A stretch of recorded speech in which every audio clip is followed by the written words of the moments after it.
Assalamualaikum warahmatullahi wabarakatuh. Selamat pagi teman-teman semua.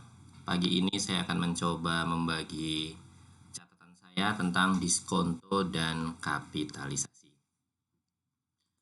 Bahan ajar untuk pertemuan kali ini bisa di-download pada link berikut. Silahkan bagi yang membutuhkan bahan ajar pagi ini di-download melalui link yang sudah tersedia. Oke, kita mulai aja.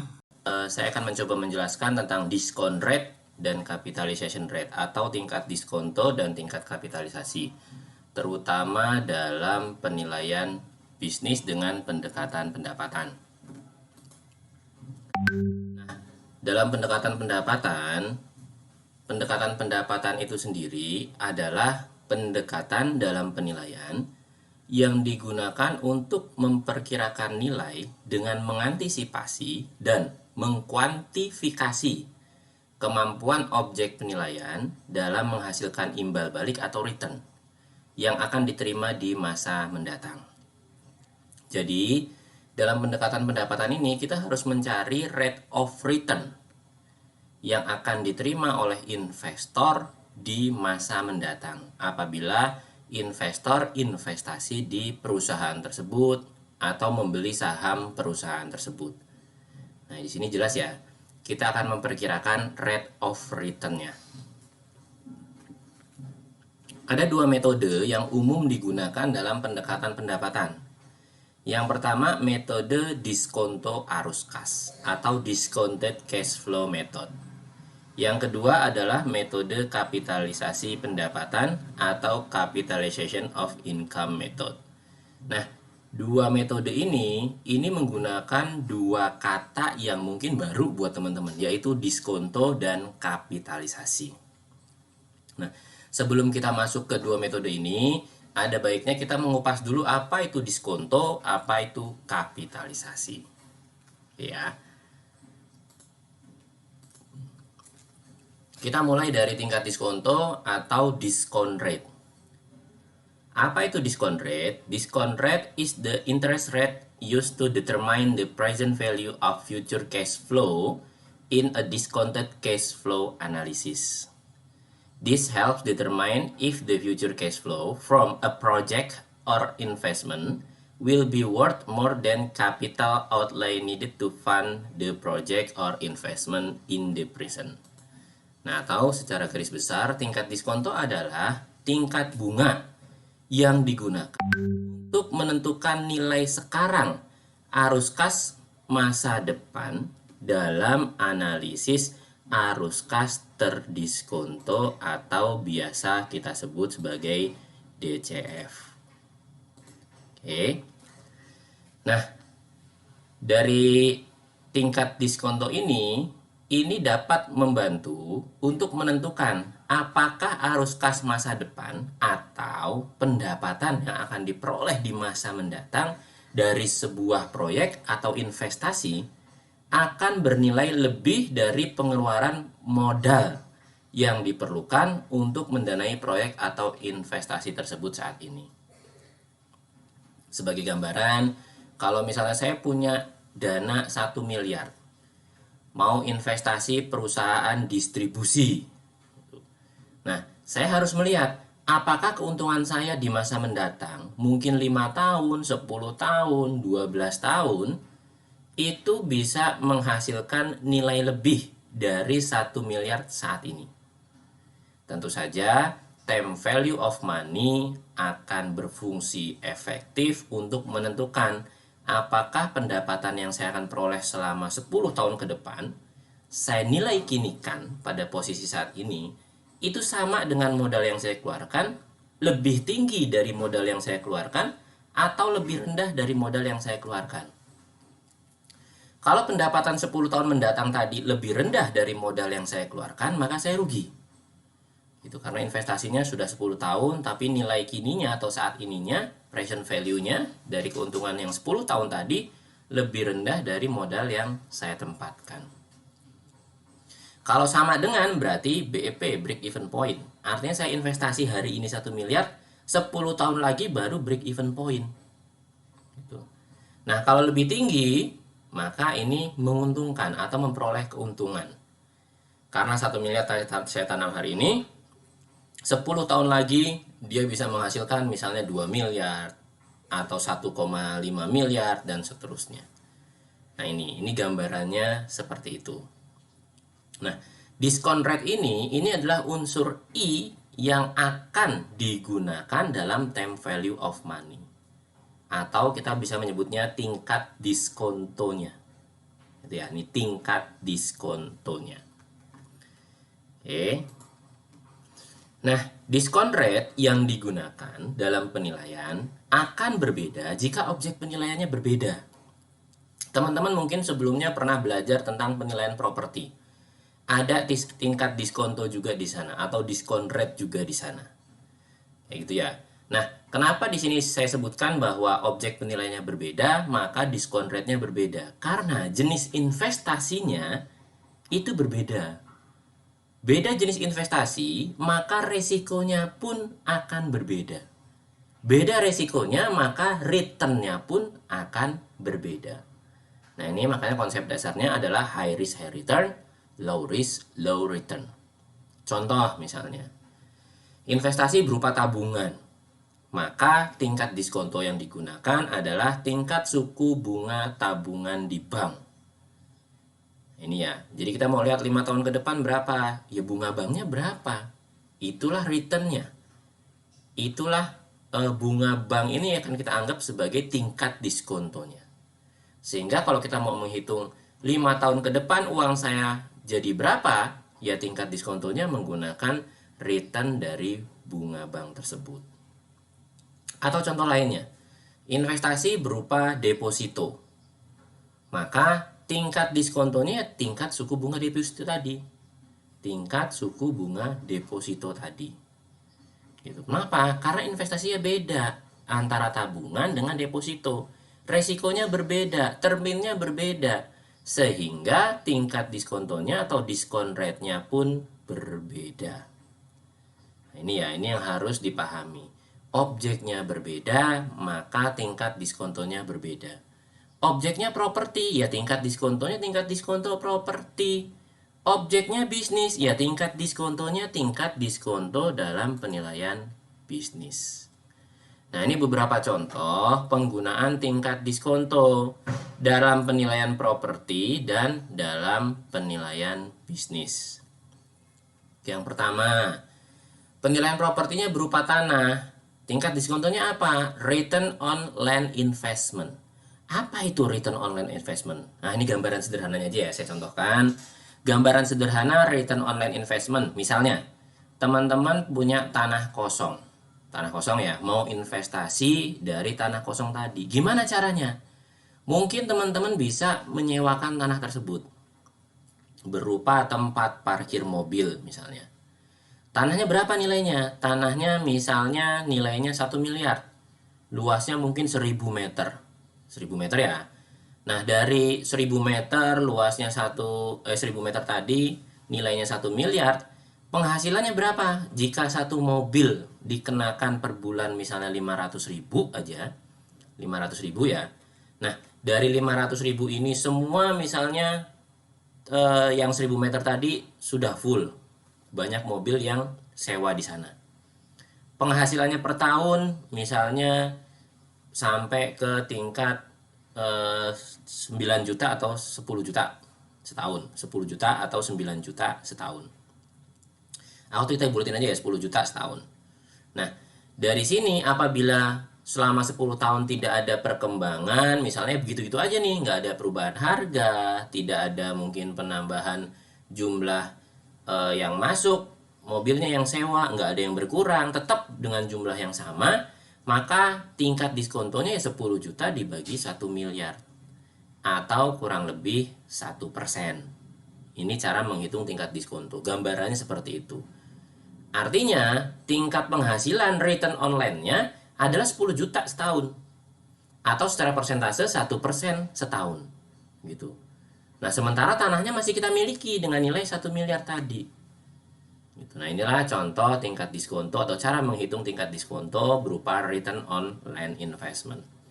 Atau ada cara lain. Gimana cara lain? dengan menghitung tingkat pertumbuhan harga tanah. Tingkat pertumbuhan harga tanah. Gimana cara menghitungnya? Ya tinggal dihitung aja. Tahun ini nilai tanah 1 miliar.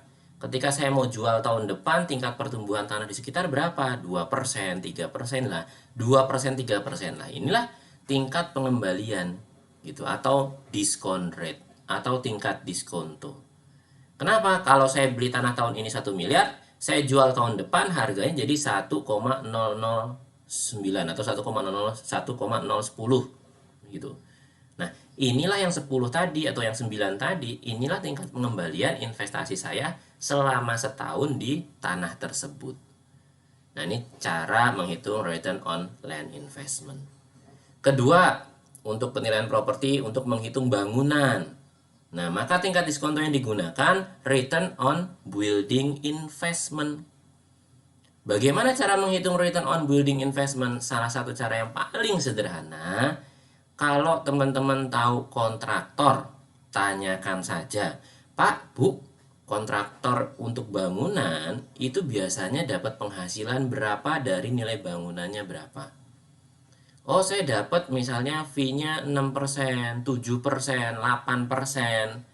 Nah, nilai fee-nya tadi dari total semua bangunan yang dibangun, itulah return-nya dari building investment. Nah, ini sebagai contoh seperti itu. Atau data-data ini juga biasanya teman-teman bisa temui di PU, Dinas Pekerjaan Umum, di mana di situ ada standar harga untuk fee-nya, pelaksana berapa, perencanaan berapa, dan seterusnya.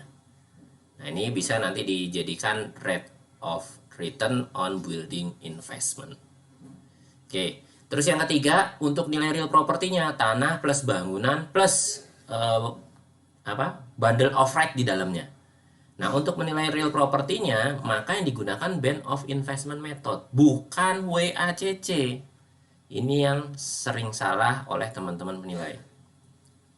Real property discount rate-nya WACC. Memang secara rumus mirip, tapi secara komponen penyusunnya itu jauh berbeda. Kalau band of investment itu menggunakan return on land dikali dengan bobot tanahnya ditambah return on building dikali dengan bobot bangunannya. Oke, ini adalah band of investment. Sementara kalau WACC menghitungnya dari cost of debt dan cost of equity-nya, hutang dan ekuitasnya. Konsepnya dua hal yang berbeda, walaupun rumusnya mirip.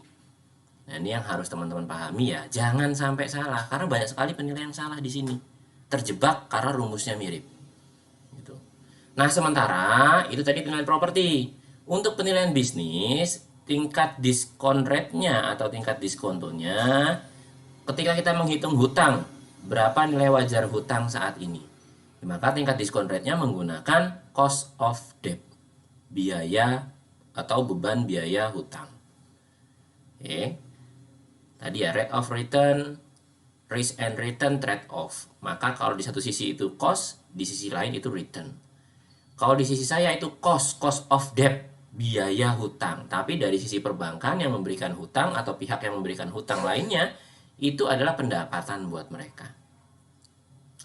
Nah, ketika kita ngitung ekuitas atau saham, maka tingkat diskon rate-nya adalah cost of equity.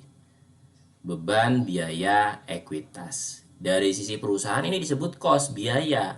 Tapi dari sisi investor, pemegang saham, ini disebut sebagai penghasilan. Oke, atau return buat sisi investor. Nah, sementara apabila kita disuruh menilai entitas bisnis atau perusahaan secara keseluruhan, maka tingkat diskon rate-nya menggunakan WACC, Weighted Average Cost of Capital. Rumusnya cost of debt dikali beban dari debt-nya ditambah cost of equity dikali beban dari ekuitasnya. Inilah WACC. Nah, inilah contoh penggunaan diskon rate, baik untuk properti maupun untuk penilaian bisnis.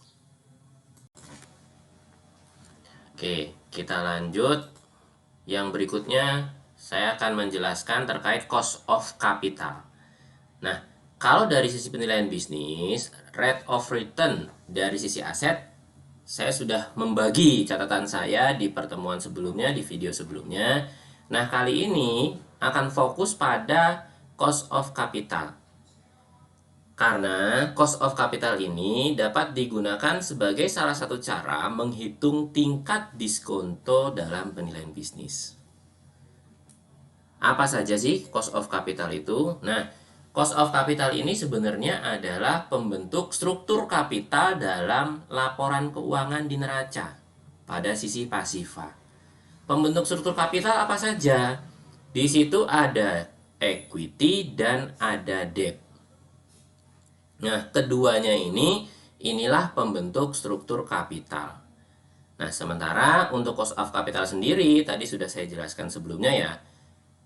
Ya, yang disebut cost of capital ya tadi itu, cost of equity, cost of debt, dan WACC, weighted average cost of capital. Kapan menggunakan COE, kapan menggunakan COD, kapan menggunakan WACC? COE, cost of equity, jelas digunakan apabila teman-teman menghitung nilai saham atau ekuitasnya. Atau mungkin ketika penilaian saham, free cash flow-nya menggunakan free cash flow to equity.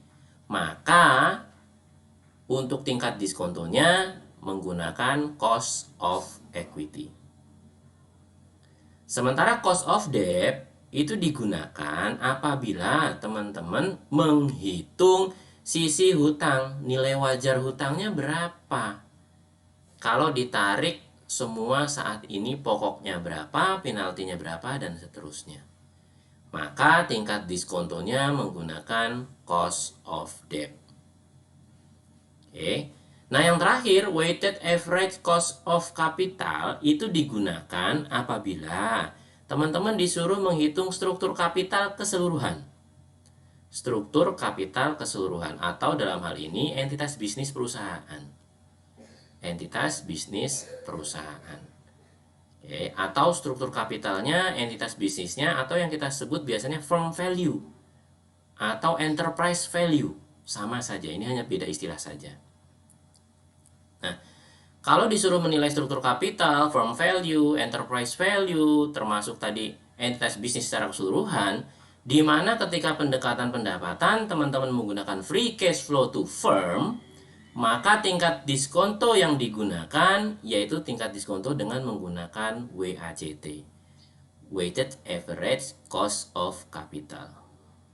Oke, jadi WACC ini digunakan hanya untuk menghitung enterprise value, firm value, atau struktur kapital. Nah, saya akan bahas satu persatu di sini terkait dengan cara menghitung cost of equity dulu. Nah, dari sisi cost of capital yang sering akan dikerjakan adalah penghitungan cost of equity. Nah, cost of equity dalam video ini akan dijelaskan beberapa metode untuk menghitungnya atau beberapa teknik untuk menghitungnya. Yang akan saya jelaskan hari ini ada 3 teknik, yaitu CAPM, Capital Asset Pricing Model, DDM, Dividend Discount Model, untuk preferred stock, dan yang satu lagi DDM untuk common stock.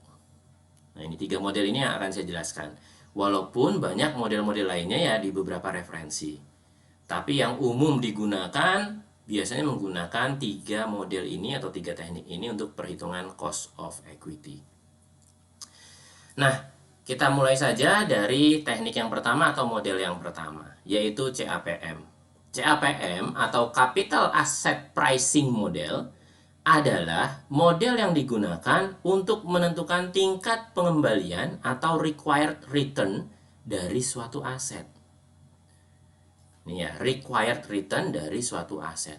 Sebenarnya semua cost of capital, mau itu COE, COD, WACC, itu memang semua digunakan untuk mencari tingkat pengembalian atau minimum atau minimal required rate of return dari suatu objek. Nah, kalau CAPM ini dari aset.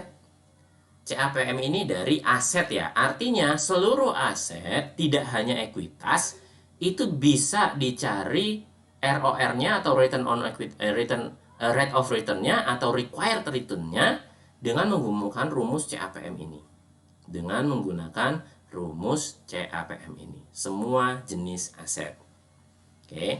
Nah, sebagai contoh ini kita gunakan rumus CAPM untuk mencari cost of equity. Rumus utama CAPM adalah risk free ditambah beta dikali dalam kurung risk market dikurangin risk free. Oke, risk free ditambah beta dikali risk market dikurangin risk free. Di mana risk free di sini ini biasanya menggunakan SUN atau obligasi pemerintah. Maturity-nya pakainya yang mana? Tergantung dari sifat investasi yang digunakan. Kalau investasi yang digunakan jangka pendek, maka periode maturity-nya cari yang jangka pendek sesuai dengan investasinya. Misalnya mesin cuma 5 tahun, maka carilah yang maturity atas SUN atau obligasi pemerintahnya yang 5 tahun juga. Investasinya misalnya tanaman sawit, ya cari risk free-nya yang benar-benar sama dengan siklusnya tanaman sawit. Mungkin sampai 25 tahun, 30 tahun, dan seterusnya. Ini tergantung dari periode investasi yang digunakan.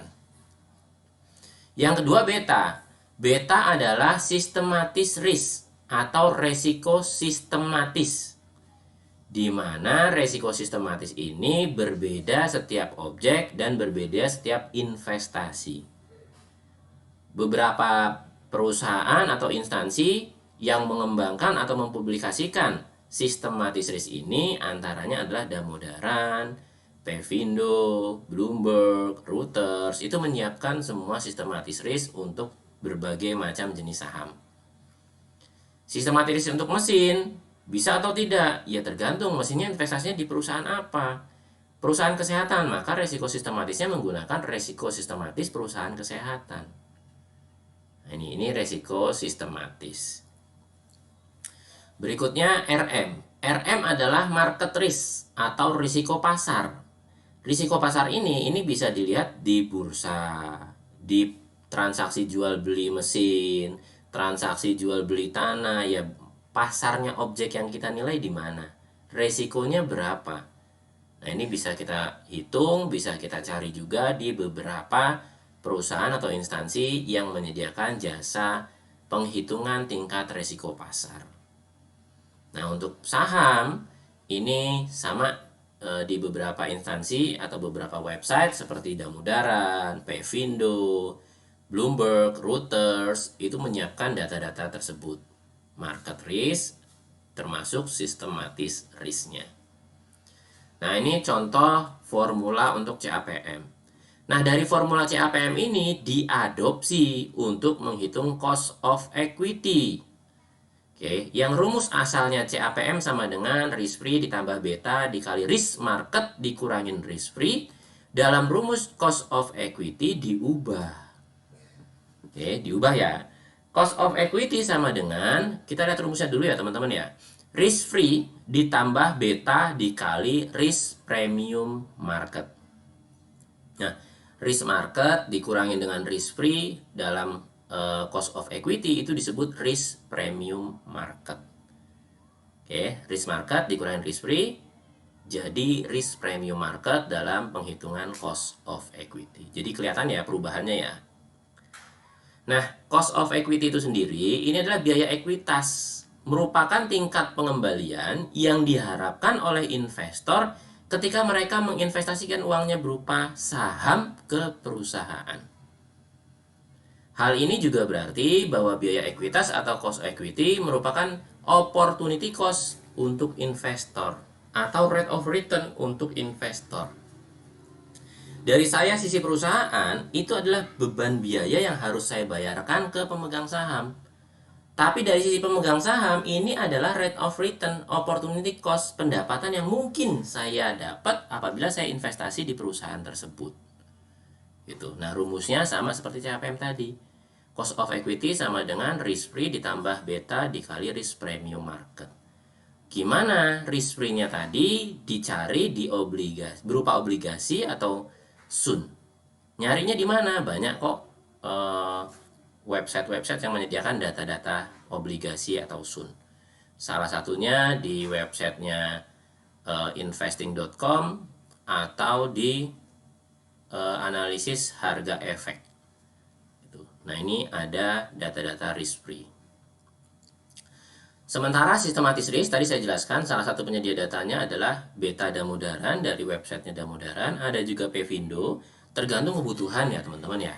Kalau misalnya yang kita nilai adalah perusahaan yang sifatnya mungkin Amerika, ya kita pakai Beta di Amerika sana. Perusahaannya mungkin internasional, kita pakai Beta internasional. Tapi ketika perusahaannya bergerak di lokal di Indonesia, ya bisa menggunakan Beta Indonesia, baik dari Pevindo, dari Bloomberg maupun Reuters yang sudah diklasifikasikan untuk negara Indonesia. Nah, ini untuk sistematis risk atau Beta. Nah, untuk risk premium market, ini juga banyak penyedia jasa, instansi, website yang menyediakan jasa. Salah satunya nanti di Damodaran. Risk premium ini ada dua jenis kalau di Damodaran, country risk premium dan equity risk premium. Bedanya apa? Country risk premium ini adalah resiko investasi di suatu negara. Di suatu negara. Dalam suatu investasi, kalau saya mau investasi di negara Indonesia, beda dengan resikonya akan berbeda dengan ketika investasi di Malaysia, ketika investasi di Swiss. Loh, kok bisa ada perbedaan-perbedaan tersebut? Nah, kemarin kita belajar analisis Porter 5 Force. Di situ bisa kelihatan, kalau mau saya investasi di Indonesia, saya butuh banyak perizinan nih.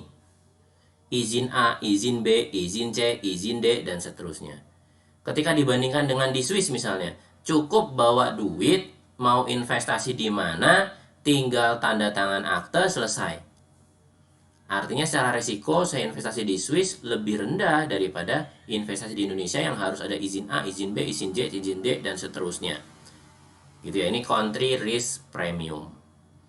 Nah, country risk premium ini biasa digunakan untuk menghitung dengan CAPM tadi, capital asset pricing model untuk jenis investasi, ya bisa saham, bisa mungkin aset-aset lainnya selain saham yang ada di neraca. Nah, sementara equity risk premium atau EQRP itu adalah sudah spesifik.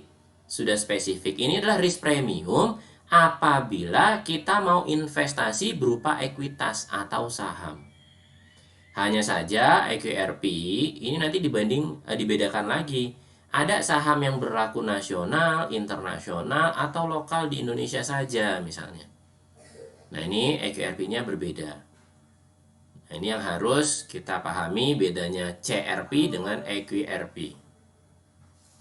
Oke, nah ini cara menghitung cost of equity dengan menggunakan metode atau teknik CAPM, Capital Asset Pricing Model.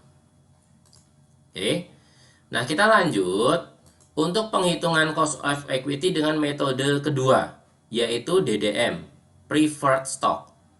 Oke, Dividend Discount Model, Preferred Stock. Nah, Dividend Discount Model ini dalam beberapa referensi itu disebut sebagai Gordon Growth Model. GGM ya, Gordon Growth Model. Jadi teman-teman nanti jangan bingung ketika baca satu referensi tulisannya DDM, sementara di referensi lain tulisannya Gordon Growth Model atau GGM. Nah, ini dua hal yang sama, hanya beda penyebutannya saja.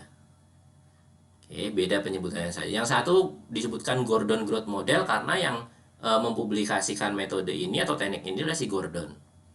Gitu. Sementara yang satu menyebutkan Dividend Discount Model karena metode ini atau model ini didasarkan dari pembagian dividen, sehingga disebut Dividend Discount Model. Nah, yang pertama kita akan mencoba menjelaskan Cost of Equity Preferred Stock. Apa sih Cost of Equity Preferred Stock dengan Dividend Discount Model? Nah, di sini saham preferred itu merepresentasikan pemilikan saham yang sifatnya khusus dalam suatu perusahaan. Oke, kenapa khusus? Karena pada umumnya pemegang saham preferred ini memiliki hak untuk menerima dividen sebelum perusahaan memberikan sisa pendapatannya kepada pemegang saham biasa. Oke. pemegang saham biasa. Jadi dia punya hak untuk mendahului dapat dividen sebelum dividennya dibagikan kepada pemegang saham common stock atau saham biasa. Oke ya, nah ini saham preferred. Dia punya hak untuk mendahului pembagian dividen. Tapi pemegang saham preferred ini biasanya tidak memiliki hak voting atau hak suara dalam rapat umum pemegang saham. Oke. Nah, bagaimana perhitungannya dengan menggunakan dividen diskon model? Ini rumusnya teman-teman bisa lihat di depan sini. Notasinya adalah RP, Risk Preferred Stock, sama dengan DP atau dividen yang dibayarkan setiap tahun dibagi dalam kurung PP, harga saham atau Price Preferred Stock, dikurangin flotation cost. Oke. Nah, saya ulang ya. RP sama dengan atau biaya ekuitas untuk saham preferred sama dengan DP, dividen saham preferred, dibagi PP, price preferred stock, dikurangin flotation cost. DP di sini adalah dividen yang dibayarkan setiap tahun. Karena saham preferred setiap tahun pasti akan memperoleh dividen. Agak berbeda dengan saham yang sifatnya common stock.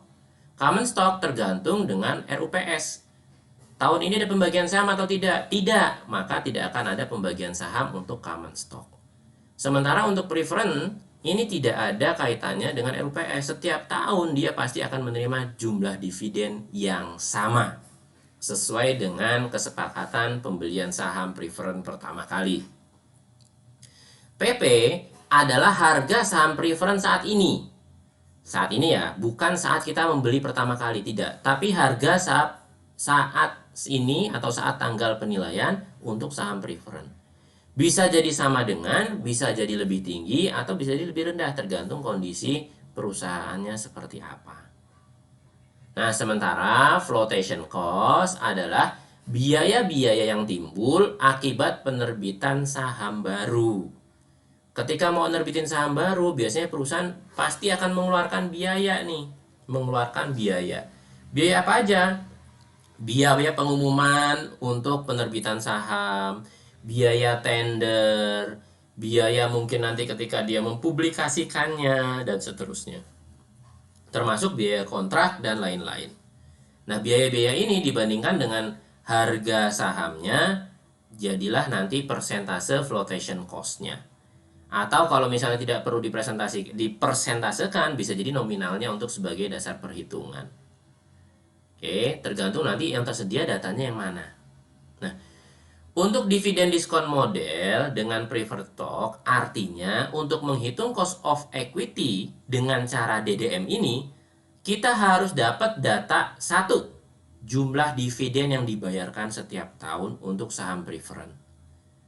Oke, walaupun cuma dapat data dividen 1 tahun ini doang nih misalnya, untuk saham preferred itu masih bisa kita gunakan. Kenapa?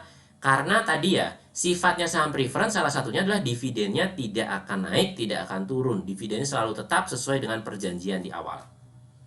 Oke, jadi dividen kita dapat, dividen pembagian saham preferred saya dapat cuma tahun penilaian, misalnya tahun 2018. Maka bisa kita gunakan dividen tersebut. Gitu. Terus harga saham preferred, tadi seperti saya jelaskan, harganya adalah harga saat ini, bukan saat pembelian, bukan nanti ketika mau kita jual, tidak, tapi harga saat ini.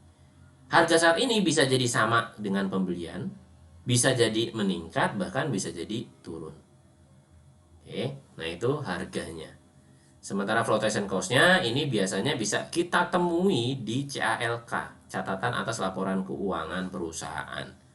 Berapa sih biaya-biaya yang timbul atas penerbitan saham baru?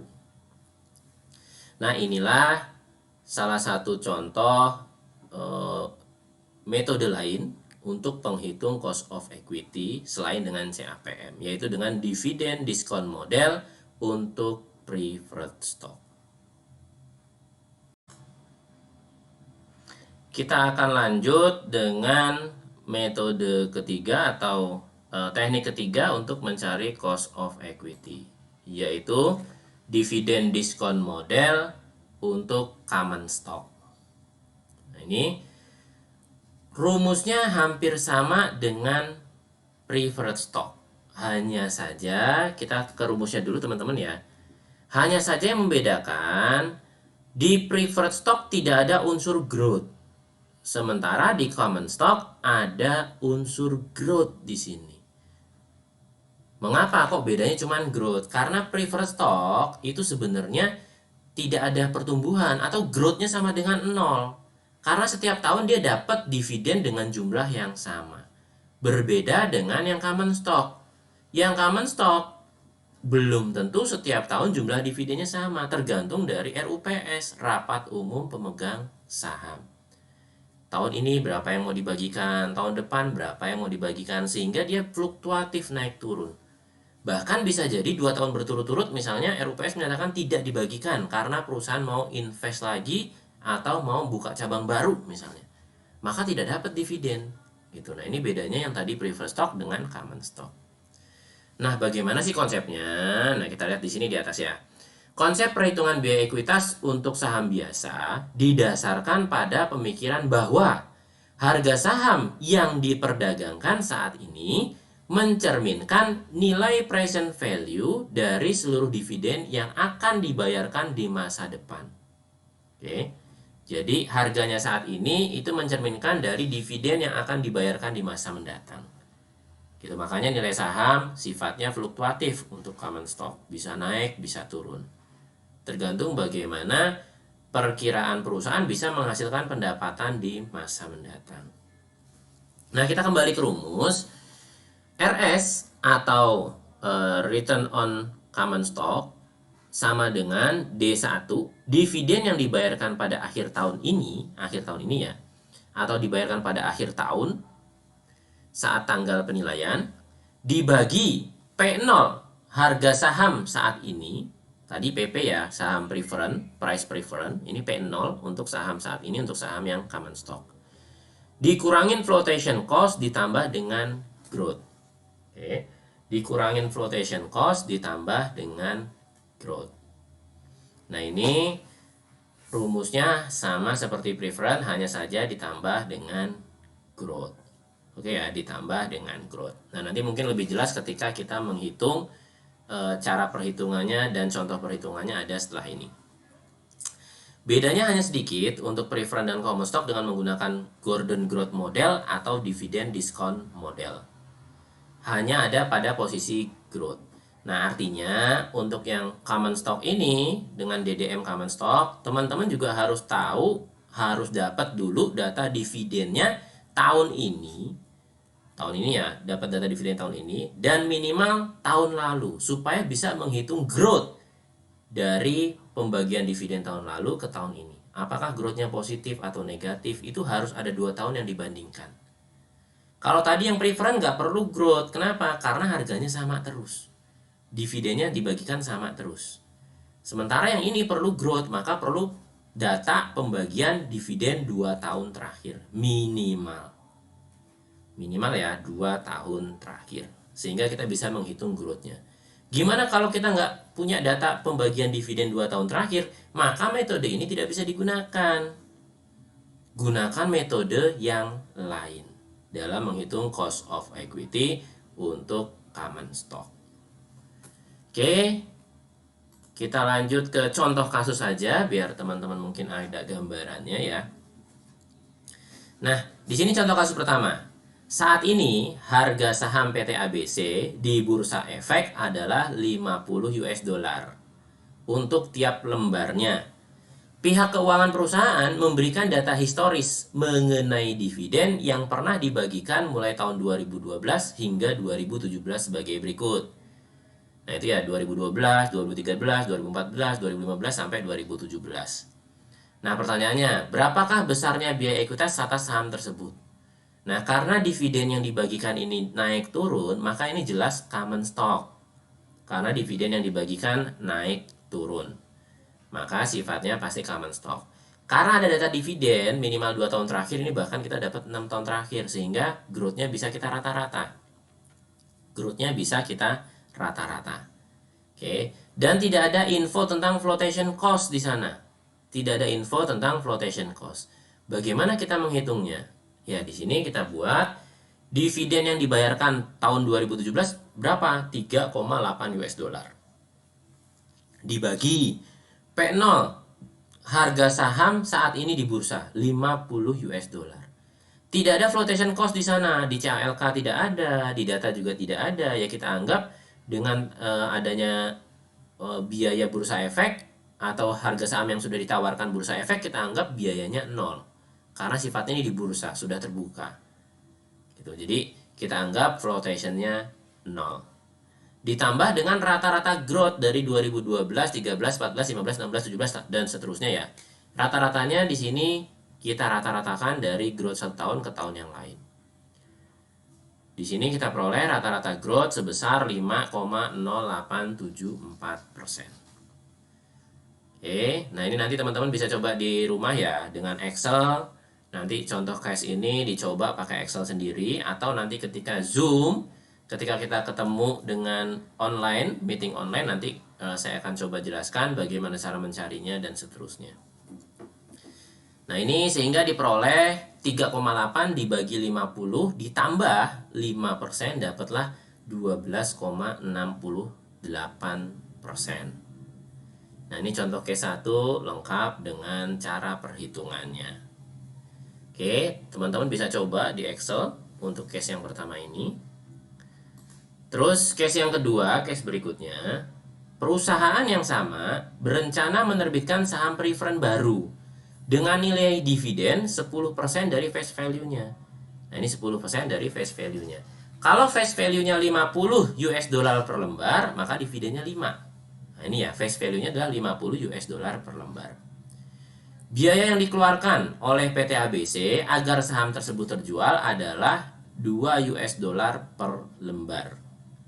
Berapa nilai biaya ekuitas dari saham preferen ini?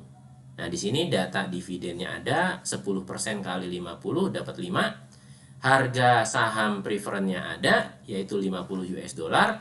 Flotation cost-nya datanya ada, 2 US dollar per lembar.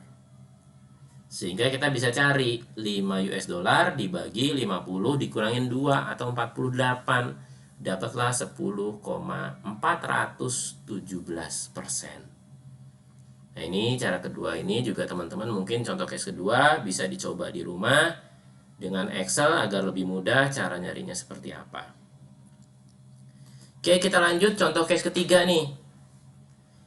Kita cuman dapat informasi yang minim, di mana dia cuma ngasih tahu bahwa PT ABC bergerak di bidang industri sepatu di Indonesia. Hitunglah berapa biaya modal atas perusahaan tersebut. Ya, ini contoh ya, industri sepatu di Indonesia. Hitunglah berapa biaya modal atas perusahaan tersebut. Nggak ada info pembagian dividen di sana, nggak ada info yang macam-macam lah. Infonya hanya dia industri sepatu dengan laporan keuangan yang diberikan. Bisa nggak kita cari cost of equity-nya? Bisa. Gitu. Dengan menggunakan cara apa? Menggunakan CAPM, Capital Asset Pricing Model. Oke, kita menggunakan CAPM. Rumusnya seperti yang dilihat di depan, cost of equity sama dengan risk free ditambah dalam kurung beta dikali risk premium market. Risk free ini saya cari sun ya, dengan jangka waktu investasi yang terpanjang, yaitu 6,955% di tahun 2017. Betanya adalah industri sepatu, yaitu beta atas industri sepatu. Ini saya gunakan beta Damodaran. Dan equity risk premiumnya saya gunakan juga data dari Damodaran, yaitu 7,62. Sehingga didapat cost of equity sama dengan 15,489%. Oke. Nah, perlu teman-teman ketahuin, case 1, 2, dan 3 ini sebenarnya saya buat case dari satu perusahaan yang sama. Satu perusahaan yang sama. Oke, saya memang dapat datanya dan saya gunakan case 1 dan case 2. Case 3 ini sengaja saya tambahkan untuk menambah wawasan teman-teman nih. Kok bisa cost of equity kok beda-beda? Nah, ini yang akan saya jelaskan ke teman-teman. Nah, cost of equity yang pertama saham preferen. Saham preferen di kasus kedua. Ini yang saya jelaskan pertama dulu. Kenapa kok saham preferen paling rendah dibandingkan dengan saham lain dengan metode lain? Nah, perlu teman-teman ketahui, prinsip high risk high return itu berlaku ya, low risk low return. Dalam hal ini, saham preferen ini adalah saham paling aman. Saham paling aman di antara saham common stock dan saham jenis lain. Mengapa? Karena dia punya hak untuk mendahului. Ketika perusahaan rugi sekalipun, dia masih punya hak untuk menerima dividen. Gitu, inilah salah satu keunggulan saham preferen. Walaupun saham preferen tidak punya hak voting atau hak suara. Gitu, tapi dia punya hak untuk mendahului pembagian dividennya. Sehingga karena resikonya lebih kecil, maka returnnya lebih kecil. Oke. Nah, ini saham preferen. Berikutnya adalah saham common stock dengan menggunakan DDM. Kenapa dia kok di tengah-tengah antara saham preferen dengan CAPM? Nah, perlu teman-teman ketahui, kita menggunakan DDM ini adalah menggunakan data dari perusahaan yang kita nilai sendiri. Data dari perusahaan yang kita nilai sendiri. Oke ya. Sehingga nilainya lebih mencerminkan dari perusahaan. Nilainya lebih mencerminkan dari sisi perusahaan. Sementara apabila kita menggunakan CAPM dengan data dari Damodaran, data Damodaran inilah data dari hampir internasional ya. Maka yang tadi betanya sudah tercampur dengan beta perusahaan lain, perusahaan yang berlaku secara internasional. Terus equity risk premium juga seperti itu. Equity risk premiumnya tidak hanya khusus perusahaan sepatu di Indonesia, tapi perusahaan sepatu di internasional sana. Itu. Nah, kemarin sedikit sudah saya bukakan tentang data Damodaran ketika praktek. Nanti juga akan saya jelaskan ketika praktek mengapa kok ada perbedaan seperti ini. Nah, perbedaan saya seperti ini biasa itu tergantung dari datanya. Nah, kalau ditanya mana yang lebih valid? Lebih valid akan menggunakan data-data perusahaan sendiri untuk menghitung cost of equity-nya. Artinya dalam hal ini lebih valid menggunakan kasus 1 dan kasus 2 daripada perhitungan kasus 3. Nah, dari sini kelihatan teman-teman ya. Kalau teman-teman dihadapkan dengan kasus seperti ini, maka CAPM adalah alternatif terakhir yang digunakan. Kenapa? Karena lihat selisihnya lumayan besar. Dari common stock aja yang harusnya 12,68 dia jadi 15,48. Karena ada bias di data Damodaran. Dari websitenya dia itu ada bias data. Nah, ini gambarannya seperti itu. Oke, inilah 3 kasus yang dapat saya jelaskan perbedaannya serta data-datanya. Oke, kita lanjut. Nah, ini tingkat diskonto untuk cost of capital selanjutnya yaitu COD, cost of debt. Cost of debt adalah biaya hutang perusahaan yang merupakan tingkat keuntungan bagi si investor atau pemberi pinjaman ya. Dari satu sisi perusahaan, inilah biaya yang saya keluarkan sebagai bunga pinjaman. Tapi dari sisi pemberi pinjaman, inilah pendapatan atau keuntungan yang saya terima. Karena saya sudah meminjamkan sejumlah uang ke perusahaan. Nah, ini gambarnya seperti itu. Dari satu sisi ini biaya, dari sisi lain ini sebagai tingkat keuntungan. Nah, bagaimana rumus perhitungannya? Cost of debt sama dengan debt rate dikali 1 min Federal Tax Corporation atau Federal Corporation Tax. Nah, ini untuk menghitung cost of debt. Debt rate itu diperoleh dari data-data Bank Indonesia.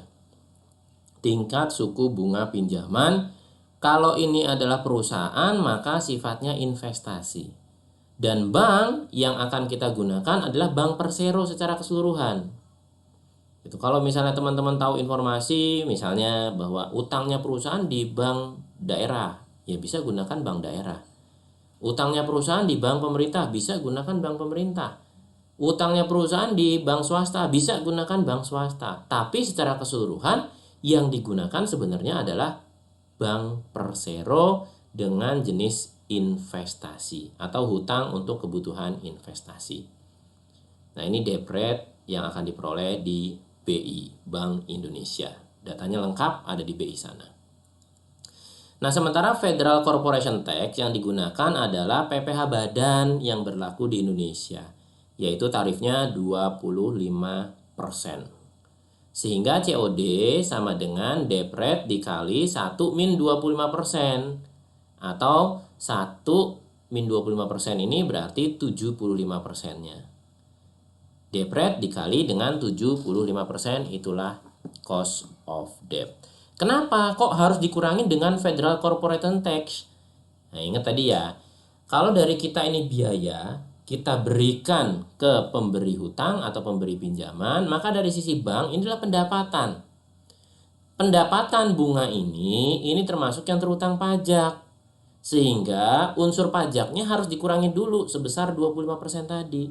Baru nanti kita peroleh berapa sih keuntungan bersih, rate of return bersihnya yang diperoleh oleh pihak perbankan atau pemberi pinjaman. Nah, gitu ya gambarannya ya. Sehingga kita peroleh data bersihnya, return bersihnya. Gitu. Oke, itu cost of debt.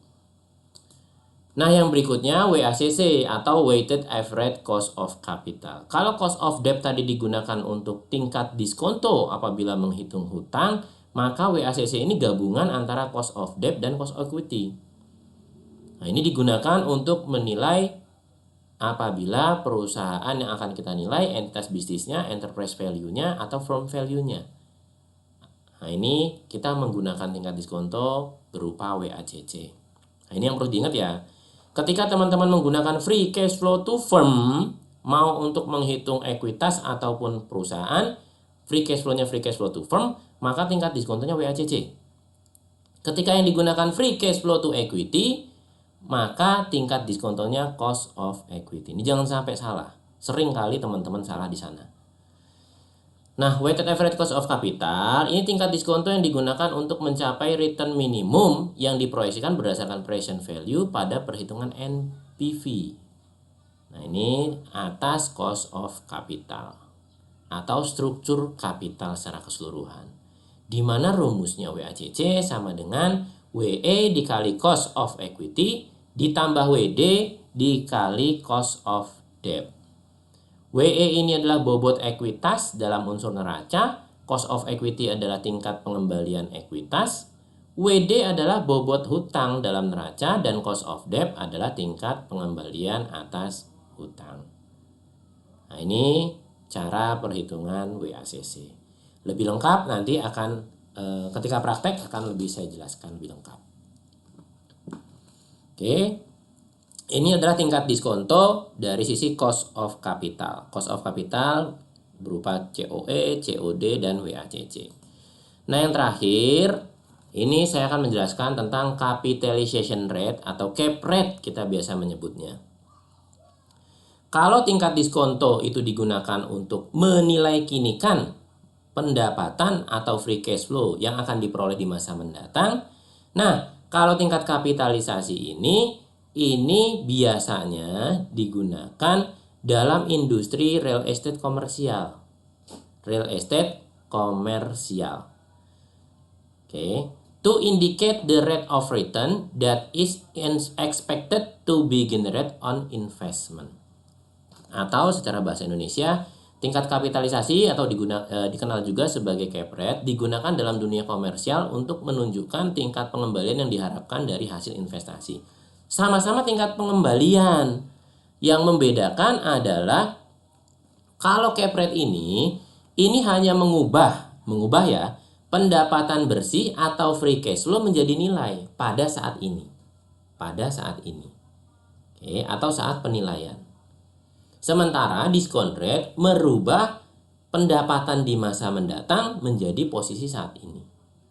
Jadi konsepnya berbeda ya. Yang satu untuk merubah pendapatan di masa mendatang ke saat ini, yang satu adalah merubah net operating income atau free cash flow menjadi nilai pada tanggal penilaian.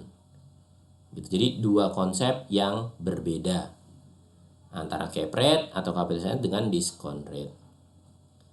Nah, rumus umumnya cap rate sendiri, capitalization rate ya, itu sama dengan discount rate dikurangin growth. Ini rumus umumnya.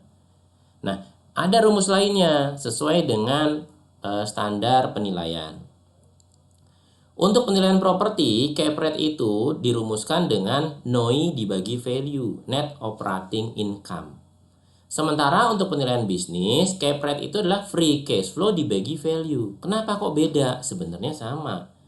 Dalam penilaian properti, pendapatan di masa mendatangnya kita sebut net operating income atas propertinya. Sementara dalam penilaian bisnis, pendapatannya tidak berhenti di NOI. Tidak berhenti di NOI, tapi berupa free cash flow-nya yang akan dapat digunakan oleh investor atau pemegang saham maupun pemberi pinjaman. Nah, ini ya gambarannya, sehingga ada dua rumus yang berbeda, namun secara konsep sebenarnya sama. NOI itu adalah pendapatan di masa mendatang atas properti, istilahnya NOI, sementara pendapatan mendatang untuk entitas bisnis atau saham atau investasi dalam penilaian bisnis, ini istilahnya adalah free cash flow. Oke, nah ini cara menghitung capitalization rate. Nah, kembali sekali lagi saya ingatkan perbedaannya apa sih antara discount rate dan capitalization rate. Discount rate ini merubah fungsinya ya, fungsi discount rate merubah arus kas di masa mendatang menjadi arus kas saat ini atau present value-nya saat ini. Oke, jadi penghasilan di masa mendatang kita tarik ke kondisi saat ini, itulah fungsi dari discount rate.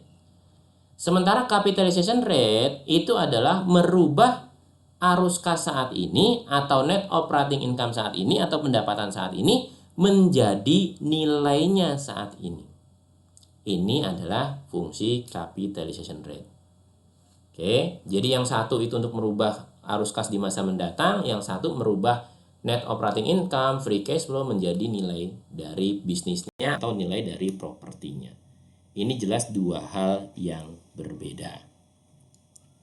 Oke, nah untuk pertemuan hari ini itu referensinya saya dapat dari IVS, KPSPI, Corporate Finance Institute atau CFI, termasuk Valuing Business yang dikeluarkan oleh Shannon P. Pratt. Dan yang terakhir SE 54 tahun 2016. Nah, inilah referensi-referensi yang saya gunakan untuk menjelaskan tentang tingkat diskonto dan tingkat kapitalisasi. Jika ada pertanyaan, mungkin komentar, silahkan diisi di kolom komentar. Apa yang mau didiskusikan silahkan juga diisi kolom komentar. Nanti ketika kita tatap muka secara online, akan saya jelaskan praktek-prakteknya seperti apa untuk menghitung cost of equity, cost of debt, WACC, dan kapitalisasi. Oke, nah untuk pendekatan pendapatan dengan dua metodenya akan kita bahas di video selanjutnya. Oke, mungkin itu aja dari saya untuk pagi ini. Kurang lebihnya saya mohon maaf. Saya tutup. Assalamualaikum warahmatullahi wabarakatuh.